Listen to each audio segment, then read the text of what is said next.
Now we're gonna go to the third part of of our dev chat, which is answering the questions. So I'm gonna answer a question I've seen I've seen somebody ask it like all the time in the chat, so I'm gonna ask it to you right away. So it's like basically, what do you plan to do against repeated attack on the same target? That's a really good question. Repeated attacks is something we've gotten a lot of feedback on in the forums. We've talked about it in different dev chats by saying, on one hand, it feels unfair to the defender to get just attacked over and over, and the attacker is kind of learning his strategy to finally get his resources stolen. And on the other hand, it feels great as an attacker to persevere against a challenge and finally be able to beat it and get some sort of a reward out of it. So the two approaches are legit. Yes, they're both legit. Totally. I mean, the person repeating the attacks and the person that feels that it's not fair. So we've decided to take a different approach on this, which is essentially to say that we're going to support both approaches, and say that we're going to create some sort of a castle insurance for the defender. And let me explain what this is. Essentially, this is when the defender is able to defeat the attacker, we'll start protecting some of the loss or some of the treasure that will be stolen when he will finally get defeated. So if you have someone that's a repeat attacker that's attacking over and over and over again, if he's able to get in on the first attempt, then he gets, just like today, he'll steal 20% of the treasure of whatever's in the storage. If he gets in on the second attempt, well, maybe we'll say 50% of what he was gonna lose is actually going to be generated by the game, and it's going to be covered by Ubisoft. We're just going to generate that additional gold and life force. So the attacker gets the same amount of loot, and the defender only lose 50% of it, for example. That's right, and then we can scale that value so that the more attempts you have, the more we generate. So I think neither side, not the attacker nor the defender, will feel like they're losing out on something. It's going to be a win-win for both sides. All right, sounds pretty cool. So another question that a lot of people are asking right now is, why is my castle not receiving any attacks? What's the problem with all those long inactive castles and kind of stuff? Yeah, that's a great question. We see that one often, and we've seen it since. I would say it started occurring quite a bit as a question in Pack 17, and so we decided to take a look and really examine if something was working as it should. And in fact, it turns out something in the matchmaking algorithm wasn't working as it should. But before I go into the detail of what was fixed, let me just explain really high level, a quick recap of how the matchmaking algorithm does work. So what we do actually is we take a sample of 1,000 player castles, and we sort them from the most recent connection all the way up to the 30 days connection. So basically anyone that's inactive kind of gets flushed out, so that we're only attacking active castles. And then what we do is we apply different filtering on that. And we noticed that there was a bug in this algorithm, which essentially said when the server is trying to fetch this algorithm or fetch the list of castles, in the event that it would return, not be able to respond in time, the algorithm would be completely random. And for some reason or another, this random matchmaking was occurring more often than not. So this is why active players were not seeing any attacks on their castles, whereas inactive players were sometimes seeing attacks on their castles. So the good news is this has been addressed in Pack 19. You should be receiving attacks, a distribution of attacks, because the matchmaking algorithm does try to push a distributed, or I should say an equal number of attacks on all the different castles of players that are active. So as long as you're active, you should be getting attacks. If that isn't the case, definitely let us know. But we will be keeping an eye on the data and making sure that it's behaving as it should. Yeah, so basically there was a bug. We fixed it tomorrow, and they should go back to people getting attacked. Yeah. All right, another question. Is chain pulling groups of creatures through walls okay, or do you want to push defense towards 20 defense point group at any time, at one time only?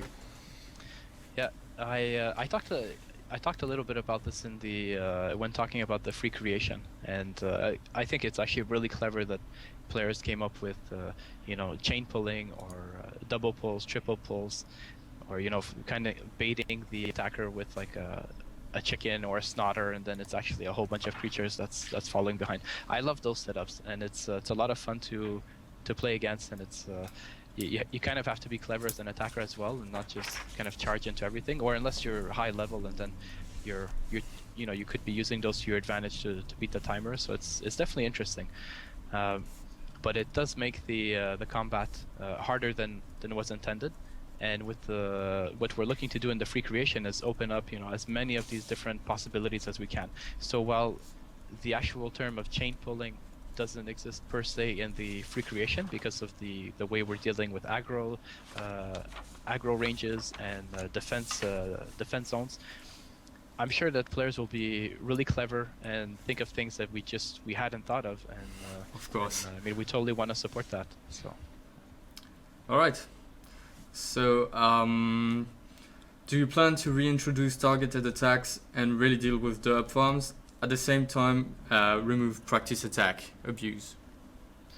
yeah, we've actually recently been discussing of a plan to get rid of the practice attack and reintroduce the notion of attacking anyone, and that would be considered legit, and no one would be penalized for that. And we came across an interesting forum post about what if the shield was or actually what if a shielded castle would just not give any loot or XP or gold or life force.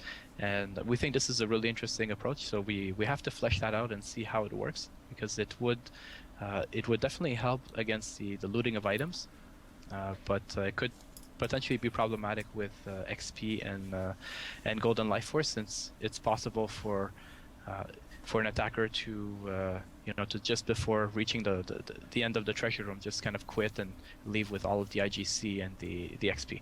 So I like that direction. It's just some kinks to iron out and make sure it works and it's not abusable. But it's definitely the intention that we go in the direction of removing the practice attacks. Yeah, I think this idea was like from the forum with like UK Asia or something like that. I remember reading down that on the forum. Yeah, it was great suggestion. Yeah. Another question was, could you allow us to place traps on top of a room join, placing a large pipe, for example, on the line where the two rooms joins, because it's not actually possible for the moment. Yeah, that's exactly right. When we place a trap on what we call a room connection, it's actually an invalid placement, because you have part of your trap in one room and the other part, even if it's just a little bit of it, that's in another room. And so if you detach those two rooms or you rotate one of the rooms, then the ingredient, let's say the trap, would become invalid. And today we don't have a very good way of handling an invalid placed defense, and so it would like send it back to your inventory, or it would just not handle that error very, very elegantly. So what we're looking to do along those lines is actually let the player place something invalid. However, when he test attacks his castle or he attacks his castle, it would not be visible. And so it's obviously in defense mode there would be a warning that would say if you place that here, it's not going to be valid because it's not fully inside your room or whatever. But we definitely want to let players place traps between the room junctions, and then if for whatever the reason, if that room gets moved and it becomes invalid, then we want to handle that elegantly to be able to say, look, you have an invalid trap over here, so just go and move it a little bit over into one of the rooms, or manually remove it and put it back into your inventory. Okay. So definitely we want to address that. Yeah. Especially with the free creation mode coming. Yeah, I mean that's definitely in the spirit of free creation. It's we want to impose as few limits as possible so that the defender's creativity really shines through his castle. All right. Another question that a lot of people are asking right now is, what are you gonna do with the crowns? Do you plan on making them more useful? Yeah, the crowns is something we started working on, and then we came on to different bigger or more important subjects, and we've kind of we didn't really bring them to or we didn't give them as much light as they should have. So first of all, we've talked about an eventual crown reset, a crown leaderboard reset, and so we still want to do that. However, we're also working on introducing a crown system, which we're calling the league system, which would essentially say that depending on the number of crowns you have, you get categorized in a different league, and your league will provide you with additional rewards when you attack castles. So, for example, if you're in a very highly ranked league, every time you successfully beat a castle, you'll be going and get additional rewards, and so that'll be the incentive for getting more crowns and more crowns. It's just you want a bigger and bigger reward, and it's actually ties into it directly ties into the core game, which is attack castles and steal the treasure, because you're actually getting a bonus on that treasure. All right. So other questions. Are you planning on adding a way to save a castle layout so that we can come back to all layouts and experiment with new designs? Yeah, definitely. It's I think I'm not sure when that will make it in, but we definitely have an intention of exploring that direction. When you're talking about things like the free creation and giving a whole bunch of liberty, I mean it goes hand in hand with experimentation, and we want to definitely let the defender experiment with different setups and go back to one that he prefers, or to something that maybe made a change that would have invalidated his castle. So we want to look at ways of saving existing layouts and or maybe presets and going back to those presets. So yeah, that's definitely something we want to do. All right. So lots of players is asking about co-op. It's not for right now. It's something we definitely think about, but it's not for right now. Yeah. I saw an interesting question about the being able to specialize more than multiple creatures of the same type. And definitely we want to, it's something we thought about, and we want to open it up. First, we have to take a look at, why we put that limit, and I had explained it in the previous dev chat. It's a readability issue, and we thought there were some tech constraints, and it's also for the amount of just the being able to understand and read the combat. But I mean, it's something that the attackers as well as the defenders are telling us, never mind the readability, we think we can handle it. Just show us how. Give us the full liberty of being able to customize our creatures, and it's something that we're definitely going to try. That means that we're going to let defenders have, for example, a Cyclops that does the big punch, and a Cyclops that charges, as well as a Bone Puppeteer that heals, and another one that's standing right next to him that enrages or resurrects creatures. So yeah, we want to see what kind of gameplay opportunities that opens up for the players. All right. So lots of people asking about PvP. That's the same as co-op kind of. We think about it, but it's like we're more in the future. It's not for right now. Another Girlpree21 is asking for adding female hero. Yeah, that's planned. She's gonna come. We don't know yet, but she's gonna come. So we'll tell you. Don't worry. Female hero is planned.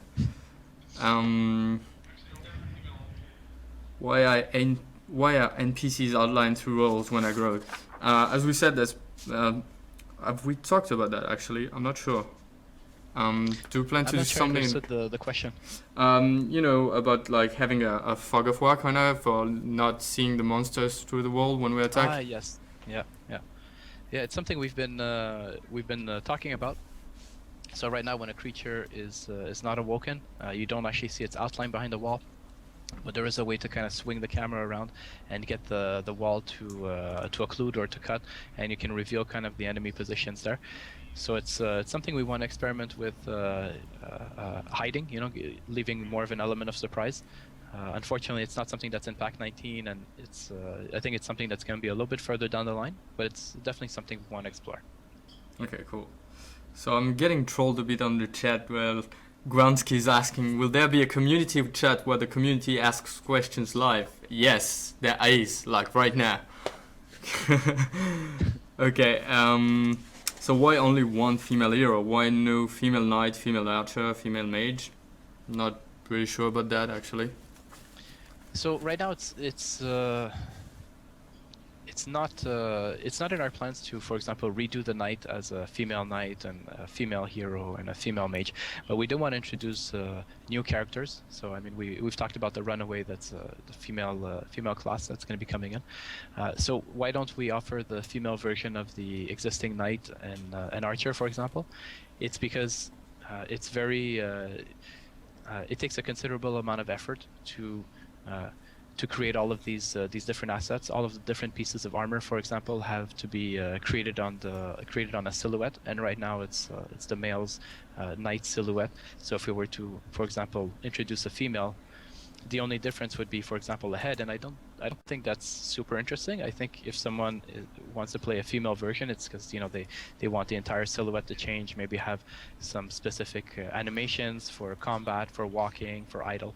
So I think that the best way to showcase that is even to have a new gameplay to support those changes, and that's through a new hero. All right.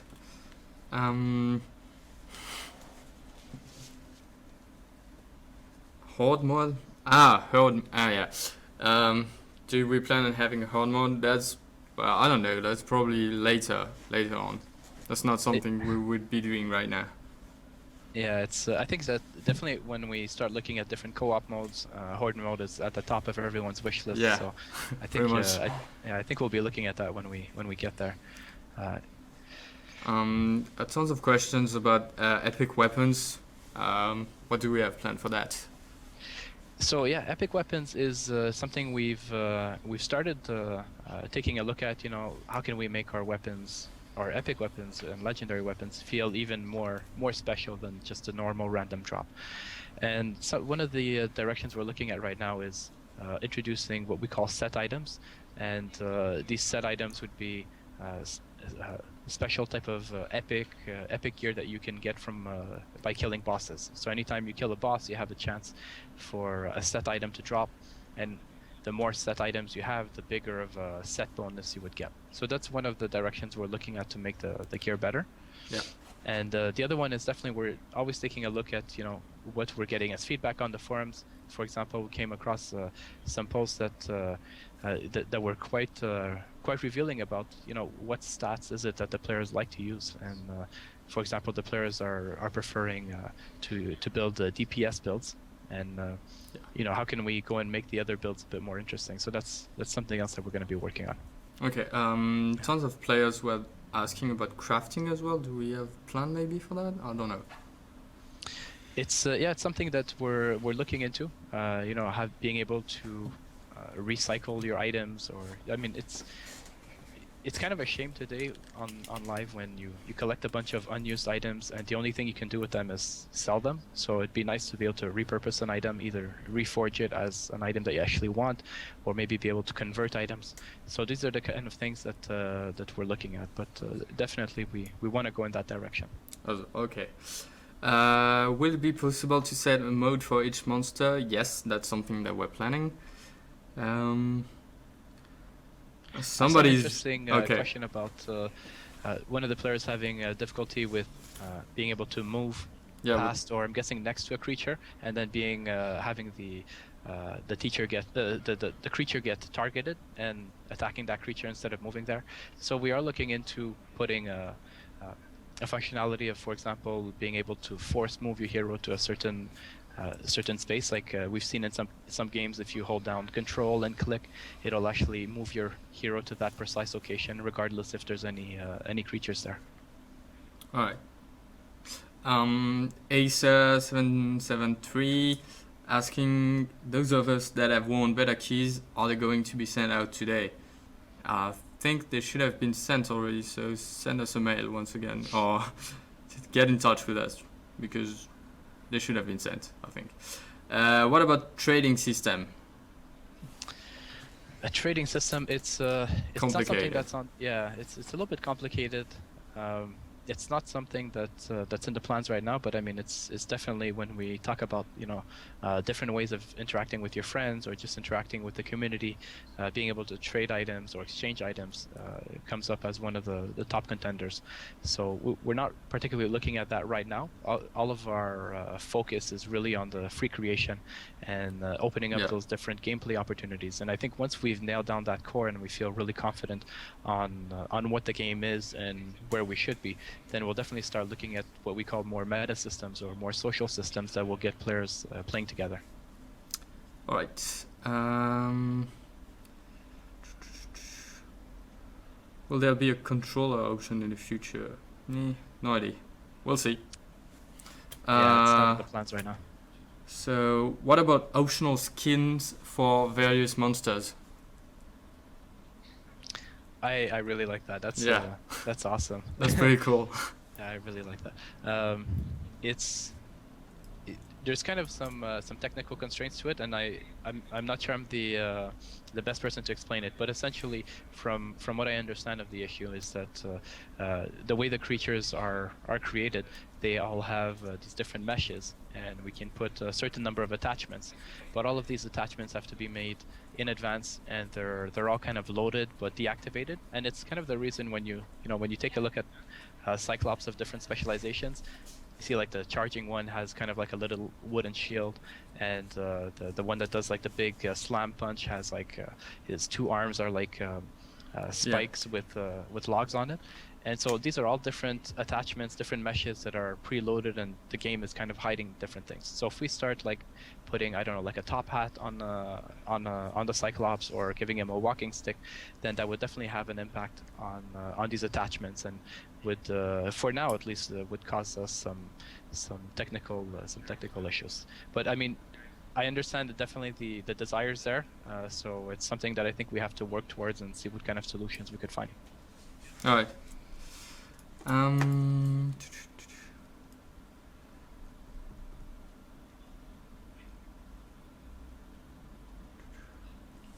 Okay. Let's get one that we got from the forums. Okay. So.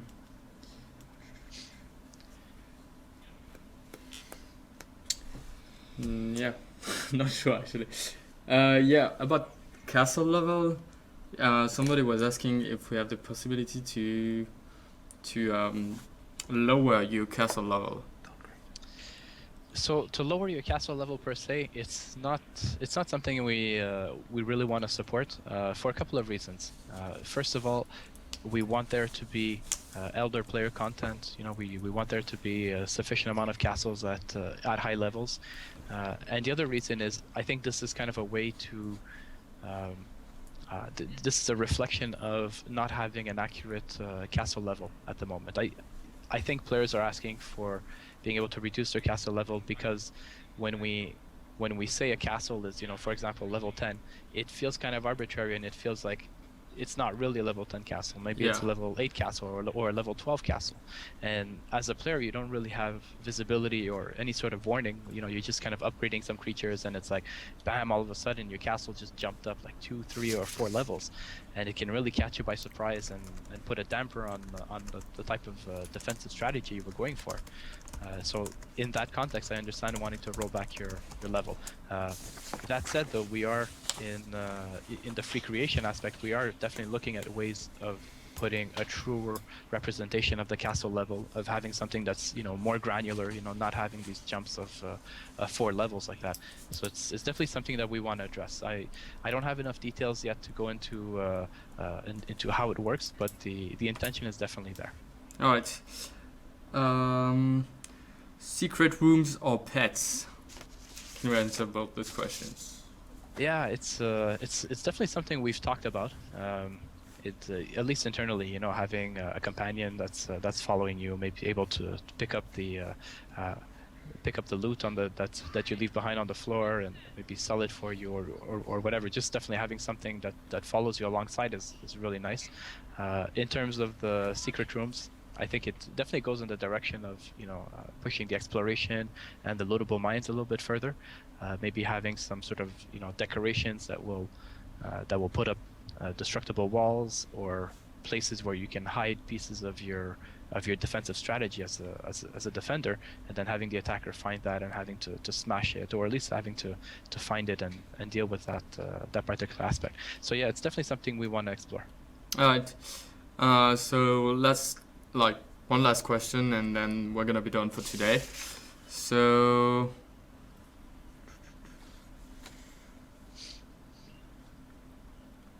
What about being able to open your inventory inside a castle? That's a question we've been asked a lot.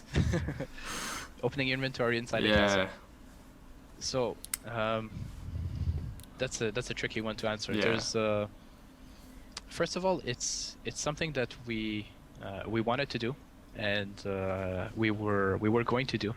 However, when we realized that, you know, it's something that's a considerable amount of development effort to do that, and if we do that, we need to make sure that it actually goes in the direction of a time-based attack. And the type of attack we have right now on live, it's a race against the clock. You know, if you don't make it in time to the treasure room, you're going to be losing out on your treasure. So did it really make sense to be able to stop during the attack and, you know, examine the loot you found and, you know, change your equipment, maybe even change your skills ideally? On one hand, yes. On the other hand, it kind of goes against the idea of a time pressure.